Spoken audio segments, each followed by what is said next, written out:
Sal went to my old hometown, Roosevelt, Long Island. Oh, yeah? Which I can't even believe. And he stopped off on his way home and did some interviews with people, and like trying to ask him, hey, did you know Howard Stern grew up here?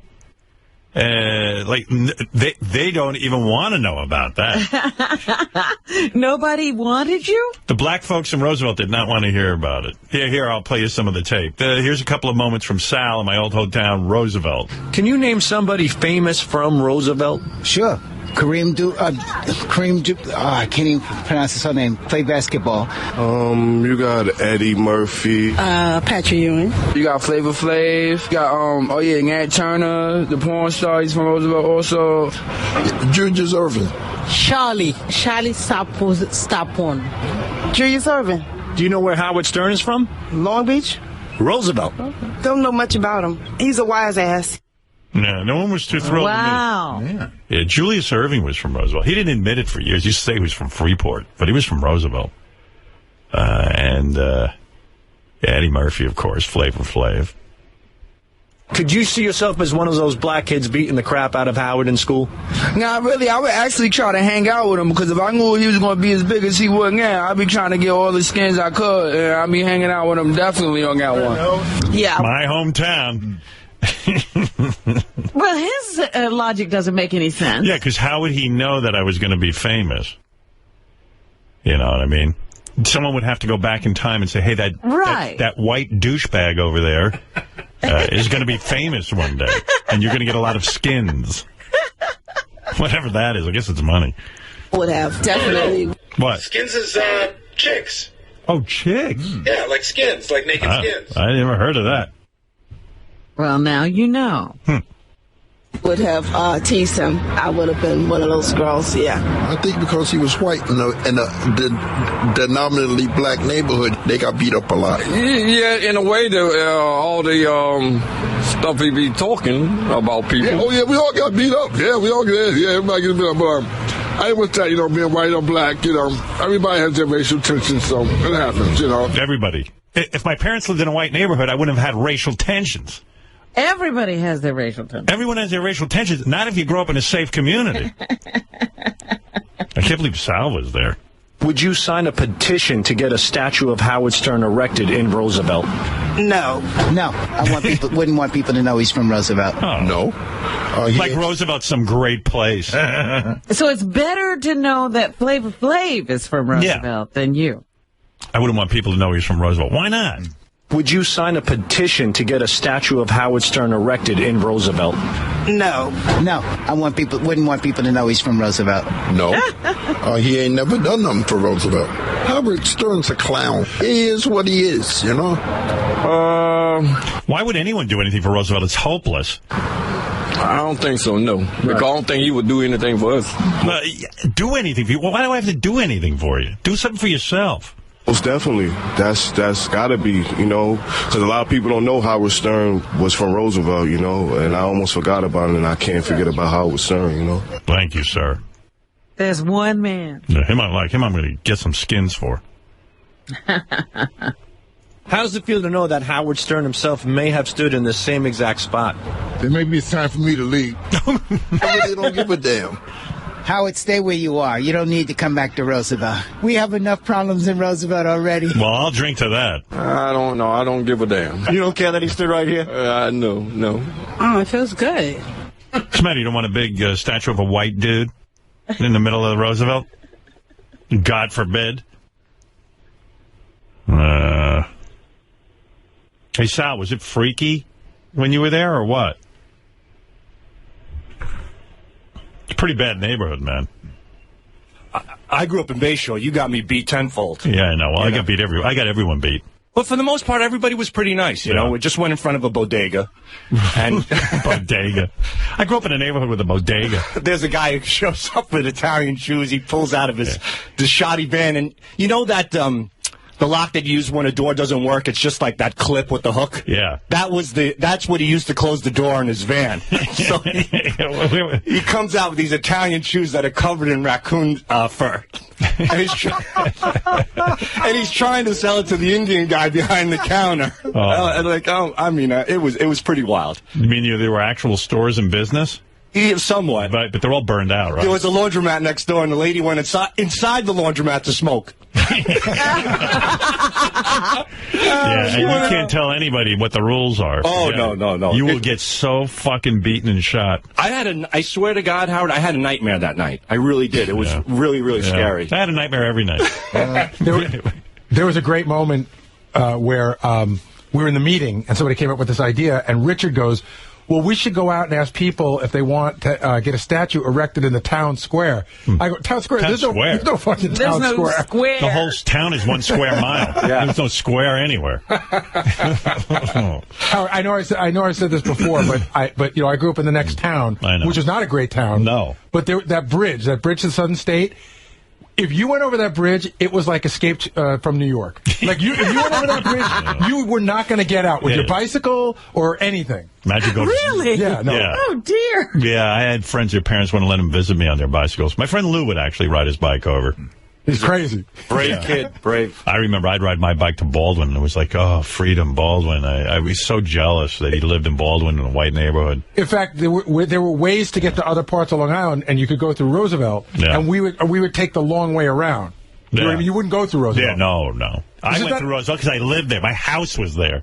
You didn't go through. You stopped. Yeah, I stopped. People were like, hey, wait, there's a car with white people stopping in Roosevelt. I love that out of all the places on Long Island, your mother moves you to 1 square mile, the worst square mile. She moved there. It was not bad. It wasn't? No. Our town was just bad. It was impoverished. Yeah. And when you're the only white family, it's like no one, everyone was like so fucked up. They wouldn't beat up white kids from all the white neighborhoods. It just beat up me because I was conveniently there. Yeah, why go? Why go anywhere else?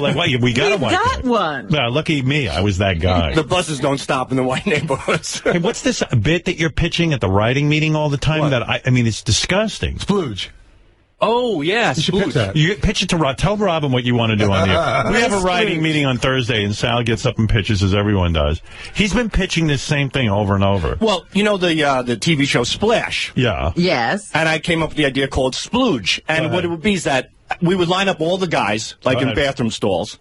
And the first guy who could drop his load the quickest wins. Who's the guy who could splooge the quickest? Where would you suggest we're going to do? I mean, like...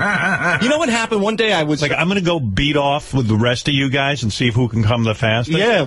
And like, weren't you looking forward to that? Didn't you get excited when you heard that? I mean, first of all, who thinks that they want to do that? I think it would be great. How fast do you think you could blow a load? In under 2 minutes. Under 2? Yeah, I think so. Howard, in the But meeting, that's not a tribute. in the meeting, Sal said, from just the way we were sitting, doing nothing, from flaccid to finishing, he thought he could do it in 90 seconds. Oh, my God. There's a guy who hasn't gotten laid in years. That's what I'm saying. It means you're not getting any. You think you could stand in a booth while all the guys are there, like in a stall? Not looking at the guys, right? No, right. We'd all be lined up. And you're saying you could beat off to completion in 90 seconds? I think so. I think I could beat everybody. Wow. I think I could complete. I think I could. Now, where did you envision we do that? Because you know we can't do that here. It's serious. Maybe Richard's apartment. Yeah, sure. I don't care. You know, to make it harder to raise... gerbil looking at you. Can you think of something more disgusting? To raise the stakes, maybe we should just do it side by side, everybody. It would be hard to get Can you ever come up with something sort of cerebral that we could do that where people go, hey, well, that's really witty?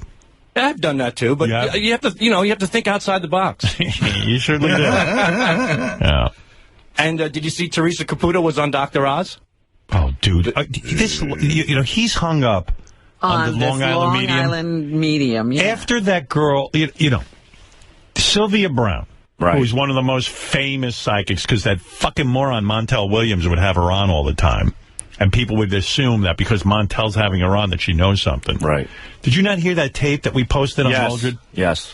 So after you hear the tape of somebody and you hear Amazing Randy talking about how psychics are all fake. Right. And how Sylvia Brown told that woman whose little girl they just found was dead. And the woman died. Yeah. But before this child was That's born. Not Teresa Caputo, Robin. That's the thing. Oh, God. There are frauds. There are frauds in every... Dude, are you every fucking forum. Insane? Howard, How do you not have a brain? Do you respect Dr. Oz? No. You don't? Not if he had her on. He did a brain scan, and when she went into her readings, Howard, her brain completely changed. Shame on you, Dr. Oz. No, don't say that. Who is Dr. Oz? Is that one of Oprah's retards? Yes. That's the only pic she's ever found that's decent. Excuse me, I know the retard thing is... lady, you can't get it out. Wow, fuck that lady. I wish I was retarded. You are retarded. Look at Gary, he's the happiest... You don't have to wish. That's true, I am retarded. But look at Gary, he's so goddamn happy. Retards are happy. Look at you, you have a beautiful wife, success. You're the most miserable prick I've ever met. Yet Gary the retard, he's eating paint chips. Right. You know? I think you meant Gary Baba Booey. No, that's beyond retardation. I was like, wow, what an insult. His wife retarded, fuck him.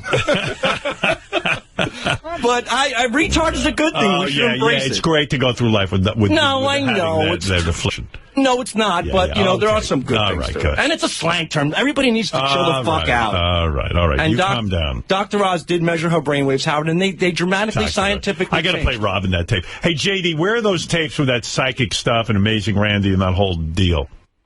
Yeah, we played a little bit of But Sylvia Brown. Comparing Sylvia Brown is like comparing Howard to these hacks on terrestrial radio. You saw this other woman on TV. Sylvia Brown's on TV. This is great, too, because this guy's voice is great. Who busts Sylvia Brown? What? It's JD1 in yellow. Yeah, where's Amazing Randy's clips, too? Those are, the first one's the YouTube video, and then the next two are Amazing Randy. Okay, cool. You got to hear this guy. You got to watch this tape on YouTube. It's great. I don't know who this guy is, but I love him. Of course, she claims to be able to see both the future and the past, but in reality, she's just a dumb bitch that preys on people's emotions. Oh. What's the harm in that, you might say? Well... My daughter, Michelle, was 17 years old. She'll be gone 5 years, the 21st of this year. Sylvia, I don't know how she died. Please, if you can, how did she die? She was shot. Circumstances around her death? She just collapsed in her room. Okay, so she fucked up. Maybe they're feeling a little better after the whole thing anyway. I'm sure she couldn't possibly do much worse than that. I lost my boyfriend tragically a few years ago. They never found him. And I've had such a hard time since. Every day. The reason why you didn't find him is because he's in water. And find him in water, it's like the girl that's missing in Aruba. You can't find somebody. Well, it was September 11th. There was no... He was a fireman, but... Well, no. See, I keep seeing him in water. Oh, shit. So she made a 9/11 widow picture her husband drowning to death. But, you know, that could happen to anybody. I mean, it's not like she told the couple to give up hope on their missing son, right? Right? Sean Hornbeck's homecoming captured the attention of the country. Several days after Sean was found alive, we reported that while he was missing, his parents had turned to self-proclaimed psychic Sylvia Brown for help. Brown told Sean's parents he was dead and even told them where they could find his body. Oh, that dumb fucking bitch. And you know what the official response to these incidents have been? Well, you can't be correct all of the time. You're a fucking psychic. You're supposed to be accurate 100% of the time. Fuck you, Sylvia. Fuck you in the ear. I love that kid. I have to hand it to him, and he's right. She's a fraud, though. But the Long Island medium's fine. Exactly. He should go follow the Long Island medium. So, she's got the same track record. Why doesn't the Long Island medium take Amazing Randy's test? It takes her 55 minutes. He's offered $1 million to anyone who can pass the test who is a so-called medium. Why not? Here's Amazing Randy busting up the whole fucking bullshit. All of these people who say that they can speak with the dead, all of them, including Sylvia Brown, of course, are like vultures. They sit in a tree and they wait for the grieving to come by. The grieving people who are vulnerable and really need some help and are naive enough to think that if she appears on Montel Williams wouldn't deceive us, of course. She must be the real thing. Right. And that's not necessarily true. And they jump on these people and charge, as Sylvia does, $700 for a 20-minute reading over the telephone. Incredible, but they believe it. And you say that what a lot of these so-called psychics do are cold readings. What's that? Well, a cold reading is a technique, a specific technique, where you just throw out ideas and initials, things like There's something red connected with this. It's like a right color. It might be a roof of some kind. And the letter M, or maybe a double letter R, I'm not sure. But there's also something about late at night. And I smell gasoline or turpentine, something like that. And electricity is flowing. And they go on and on like this, and they'll fill a tape with this sort of nonsense. And afterwards, if the victims are gullible enough, what they'll do is they'll look back through the tape to find some sort of correlation with what she said. You getting it? Oh, here's a picture of Sal with the Long Island Medium. And Richard. Oh, really? Yeah. He's like, oh, no. Who's that? Her husband? Yeah. No, he's happy. He's happy as can be. He loves you. He dressed as you for Halloween. Yeah, I bet. Larry Caputo. Yeah. I wonder if, like, when they're in bed with each other, does she still pretend to be a medium, like, even with him, or do they sit there and, like... Well, they claim that's why the whole family's on the show, that she does this constantly, that she never... comes out of this mode. Do you think like she's kind of even convinced herself that she's really a medium, or does she confide in the husband and go, look, man, we do this another 2 years, get the fuck out of town, you know what I mean? We get that idiot Sal to get us on the Stern show, and and then that's it. We'll clean up and get out. Her claim is that she doesn't even know how she does it. Yeah, well, I know how she does it. Amazing Randy does. But, hey, if she's the real deal, listen to Randy. So-called psychics will say, well, look, even though something can't be scientifically proven doesn't mean that it's not real or doesn't exist. Do you hold out the possibility that someone could have psychic powers? Well, we've been offering at the James Randi Educational Foundation a $1 million prize now for many, many years. And Sylvia Browne agreed on international television that she would take the challenge. Then she announced immediately that she didn't know how to reach me. A psychic didn't know how to reach me? She can't use the telephone book? And then she said, after we told her how she could reach me so she wasn't inconvenienced, of course, she then said that I'm not a godly man, so she wouldn't have anything to do with me. Now, wouldn't she want to take that $1 million, which she could earn inside of 50 minutes or so? We figured that's how long it would take to do a definitive test. 50 minutes, tell your Long Island Medium. That's $1 million. I'd rather she just come on here and well, I can't. Why would you rather her not make $1 million? Because I don't know. I don't know how that works. I agree. Take her down there. I tell you what, we'll take her down there. Our show. And then when she passes Randy's test, I'm going to have her in here. Because I'm going to believe in her. If Randy tells me she's the real deal, then that's it. Well, I don't know exactly what the procedure would be. You're the biggest dupe on the planet. Why would I believe you? You're as close to a vegetable as any human being can be. Whenever you think on your own, you get yourself into trouble. That's true. Right. I'll give you that much. Right. All righty. But I still believe in Teresa. I think she can prove you wrong, Howard. She's quite amazing. I mean, I've seen her at Rustberry where ZZ Top will be on Wednesday. Yeah, well, again, has she ever done a reading on you? No, and to tell you the truth, I really don't want one. Yeah. You know. You might Why not? There's things you might find out what a moron it is. I don't know. I think she would. She's an amazing woman. Bye. Okay, right. good. All right. Well, we have our differences. All right. Hopefully we could get her. She might be an amazing woman, but she's not psychic. Oh, she's amazing, okay. All right. Thank you, Sal, with your psychic.